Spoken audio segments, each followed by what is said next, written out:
Hello guys, welcome. So today is the 19th of January 2025. Unboxing tayo ng unang firearm for 2025. So pinick up ko to actually last week pa.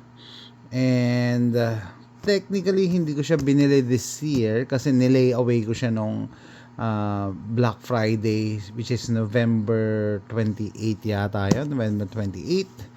So ito yung Black Friday special ng isa sa mga online gun stores na palagi kong binibilhan. Okay, so actually nung lumabas to sa ad nila, hindi ko agad kinlik, hindi agad ako bumili. I slept on it. Pinag-isipan ko talaga, kailangan ko ba talaga yan? Bakit? Kasi meron na ako nito eh. Yung STR na. Sabi ko, ngayon ko lang na-realize, magkaiba sila ng box. No? So, ito yung 2023 na Black Friday special. Ito yung 2024 Black Friday special. And, kita nyo naman, yan yung pangalan. No? So, nagtataka nga ako ba't hindi sumisikat tong pistol na to? No? So, made in Turkey, Stoeger. Ito, nagawa ko na ito ng unboxing. Naiputok ko na rin to sa gun range. Anyway, lahat na makikita nyo was safety check prior to filming. Ito lang siya, one magazine. May kasama siyang rubber band, STR9. Hindi ko alam kung para saan to. Lalagay nyo ba dyan? I don't know. Isang speed loader. At saka gun lock. Okay, ito yan, 2023 Black Friday special nila yan. So 15 plus 1 13, tama, 15 to eh, hindi lang kita yung dalawa pa. So yan, so equivalent nito or ka-size nito yung Glock 19. Yan, Glock 19, importante yan. Kasi kaya pinag-isipan ko man, kailangan ko ba talaga to? Kaso sobrang ganda ng deal na binigay nila 2024 November. Sabi ko, baka magsisi ako pag hindi ko yung kinuha. Sobrang mura na kasi. Ingatan natin pagsalita ng presyo kasi ayaw naman ni YouTube ng mga ganitong content. So, binibenta to, binili ko pala to ng halagang $230. Parang $229 $229, parang plus tax 234, parang ganun. So, ang maganda rito, meron pa siyang kasamang rebate na $75. So, around 150 plus lang to. So, $150 lang to. Yan. Ano ibig sabihin? Yung presyong yun, kapresyo na siya ng High Point. So, imagine mo, at High Point price, meron kang ganitong klaseng pistol, which is an equivalent or kasay siya, equivalent na sabihin natin ng Glock 17. So, kung ito ay Glock 19, ito ay Glock 17. Kaya tinanong ko talaga yung sarili ko, kailangan ko talaga niya. Kasi sobrang mura eh. Hindi ka na makakabili pa ng ganong kamura. $150. Diba? $150. Tapos, ayan, pare sila, flat face trigger. Mas maikli lang talaga. Anyway, tingnan mo muna natin yung laman, no? So, eto, ano to 10 rounder. Alam niyo, pagka nakita kayo ng magazine na ganyan, dinimple nila yan talaga para hindi ka makapag-load ng ng more than 10.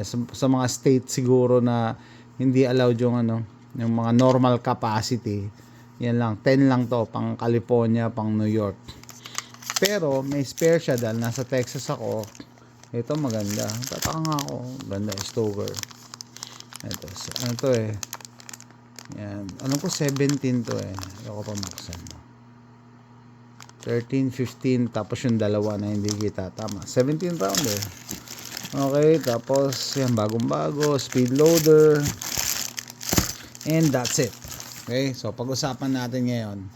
So, sa presyong High Point, hindi ka makakita ng ganitong barrel. And nung nakuha ko siya, lalo kong na-amaze paano nila nabebenta ng ganun kamura to, no? Ganun kamura. Just siguro dahil gawa siya sa Turkey, mura ang labor sa Turkey. Glock-ish. Para siyang Glock no? And mas improve nga siya sa Glock kasi steel yung ano niya, yung magazine. Mas gusto ko ang steel magazine kaysa may plastic na magazine. Okay? And ito Glock-ish din to, Glock, no? Yung trigger guard mas improve siya, may serrations front and rear. Tapos hindi siya ganun ka-aggressive, no? Ano ibig sabihin? Alam niyo yung masakit sa kamay pagka tama lang, no? Tama lang, front and rear. So, it's up to you. Yung iba mahilig mag-press check, no? Press check. Titingnan kung ano, may loaded yung gun. Ito, pero hindi mo na kailangan press check kasi may loaded chamber indicator siya. So, ibig sabihin, pag may load, may chamber load, aangat yan. Ito, parehas. So, talagang small version lang talaga, no? No, small version. Okay. Ganda yung ano niya, no? Yung pag-grip dito hindi masakit sa kamay. Front and rear. Tapos pick rail 1, 2, 3 slots. Dito 1, 2, 3. Parehas lang din. Okay.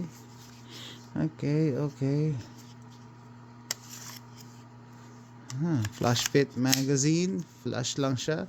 Saktong-sakto. Gusto ko yung mga full size na barrel kasi malaki ang kamay ko eh. XL ako sa gloves eh. So, I assume tatanggalin natin tong rubber band kasi hindi siya maganda. Sakto na as is. Siguro pang promo lang to. Yan. Sakto lang para sa akin. Yung backstrap na ito, it reminds me of an MMP na backstrap. Tapos, meron pa ako napansin dito. Mas makapal yung polymer na ginamit ito compared sa Glock. Kung meron kayong Glock, pisilin nyo rito. Ang lambot ng polymer ng Glock banda rito eh. Ito, matigas oh. Sabi makapal. So, improved version siya. Yung takedown, parehas ng Glock. Parehas. STR9F, it's the full size. Ito, C is the compact. Pero may mas maliit pa rito. Micro compact yata yung isa. Yun na lang isa, kumpleto na pala ako sa Stoker. 3-dot sight. And maganda naman yung sight picture niya, no? Lalo na bago pa yung pagkaputi. Yung backplate, I don't know kung interchangeable to sa Glock. Baka hindi. Kasi parang mas maliit eh. Yung Glock yata mas malaki ang backplate. Hindi pa sure. Interchangeable backplate to, pero wala siyang kasamang backplate. Pwede kang bumili sa Stoker kung papalit mo. Which para sa akin is maganda yon, no? Ibawas na lang sa presyo. Kaysa nakakabili ako ng barrel, may 3 backstrap. Hindi ko naman nagagamit yung dalawa. Palaging nandun ako sa large na backstrap. Yung pag hindi mo gusto, mag-upgrade ka. Pero eto, okay na sa akin to. Hindi ko na to papalitan. Ganda. So, kaya murang-mura din. Very subtle yung finger groove. 1, 2, 3. Meron talagang kalalagyan yung mga daliri mo. Yung iba ayaw ng finger grooves, no? Hindi ko alam kung bakit. Hindi ko alam bakit yung iba ayaw. Siguro sumasakay lang din sa trend yung mga yon. Hindi naman nila may paliwanag bakit ayaw nila ng finger groove. Nagdadagdag yan sa grip mo. Plus, pag maganda ang grip mo, mas maganda yung recoil control. Tapos, meron siyang cut out dito, no? Pagka ganyan, mas mataas yung hawak mo sa baril, mas nakakatulong sa recoil. Okay? Instead of diretso lang yan, no? Meron niyang cut out dito para mas mataas yung grip mo. Yan, nakakadagdag yan sa recoil control, nakakadagdag yan sa accuracy. And kita nyo, nagtitaper siya dito, straight, biglang bababa. So, maganda yan, very ergonomic pag insert sa holster. Pag insert, hindi ko nilalagay yung daliri ko sa barrel, sa gilid lang ako, Insert sa holster, swabe ang pasok. No? So, yan. Glock 17 alternative. So, kung makakita kayo ng ganito at makuha nyo siya at a good price, get it, no? Hindi ko alam ano pa ang kailangan nyo. Ibig sabihin, maliban sa brand, na yung iba brand conscious, gusto Glock, gusto Springfield. Stoeger, it's not a bad brand, no? And by the way, lahat naman ng mga magaganda and yet affordable firearms ngayon galing sa Turkey, wala tayong problema. Kita nyo, yung cut, nakakatulong talaga siya. Kesa yung kamay mo nandito. So, pag ganyan kasi, pag mababa, mas malakas ang recoil. Pag mas mataas ang kapit mo, mas kontrolado mo yung barrel. Yan.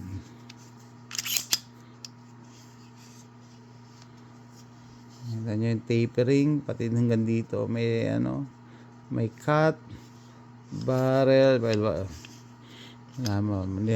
what can you say about the barrel? Pati magazine, may brand. Tapos, yung bubuksan ko na ba to? Okay, buksan mo na nga. Buksan ko na. Ang problema ko lang dito sa sa Stoeger, mahirap magganap ng magazine.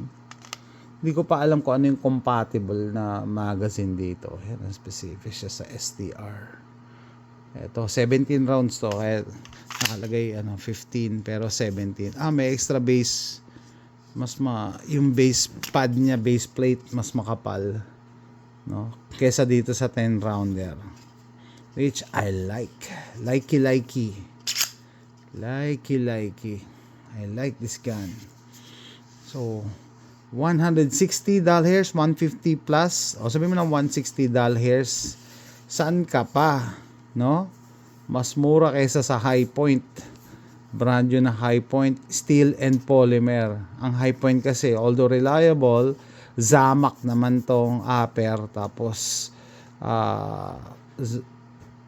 hindi ko alam yung composite, yung yung pagka-polymer ng baba nun. Pero ito, makapal yung polymer na ginamit. I mean, yung pag nahawakan mo, alam mo talaga yung quality. Hindi to laruan. No, hindi to quality ng mga airsoft. Baka mas maganda pa to sa Glock eh. Sorry sa mga Glock fanboys, no. May Glock din ako, pero kita nyo, makapal siya dito. Makapal. Tapos yung texturing sa likod, very subtle din, hindi masakit. Stippling, hindi rin masakit sa kamay. Alam nyo may masakit sa kamay? Yung Taurus Millennium G2. Very rough, parang sandpaper. Okay lang din naman yun, makapit, no? Kaso ang problema ko doon, pag kinukonceal carry ko, sumasabit sa damit, or pagka sa balat mo, medyo mararamdaman mo talaga na, uy, masyadong rough. Ito, very subtle yung niya, stippling, tsaka texture sa likod.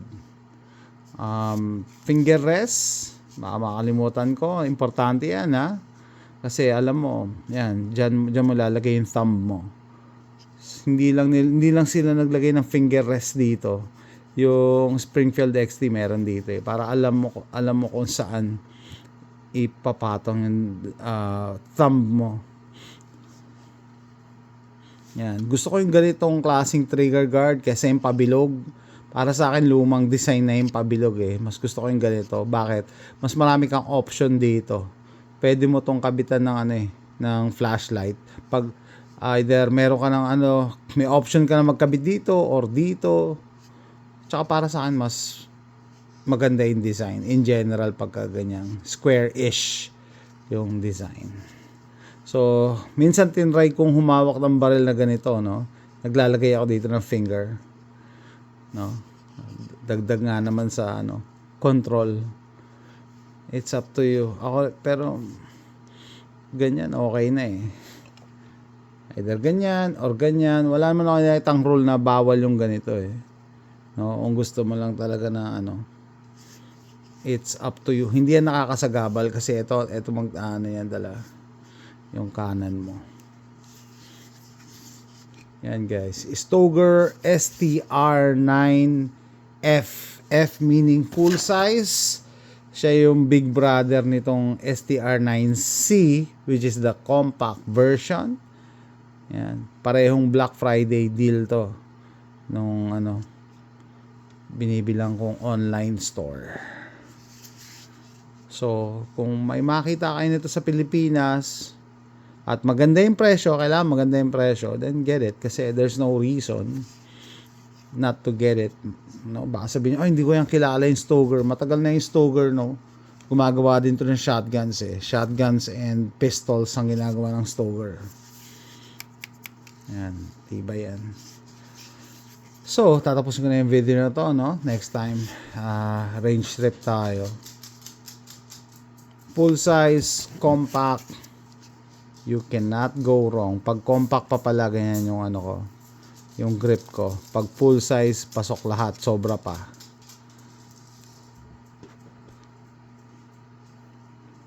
It's up to you. Bye guys. Thanks for watching.